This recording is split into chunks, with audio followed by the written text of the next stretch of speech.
এক ভাই বর্ষি মারতেছে, কি মাছ মারলো দেখি, আর একটা জাল দিয়ে মারতেছে। বর্ষি আল্লাহ,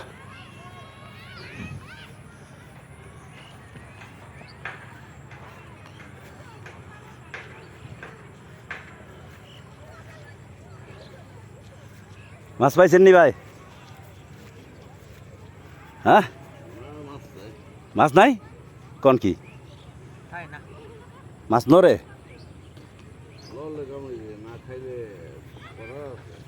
খাবো না কে? আপনার পাকা বসছেন, পাকা শিকারি। আপনি যদি কোন মাছ খায় না তাহলে মানুষে কি কব? আপনার ওই হানতে দেখে আইছি আমি।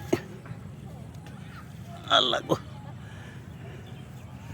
মাছ বলে খায় না। ওই আরেকজন রাগ হয়ে তুলে হালাইতেছে, এক বস্তা বসি নিয়ে আইছে, ছিপ ঢেলা ঢেলায় উড়াইতেছে।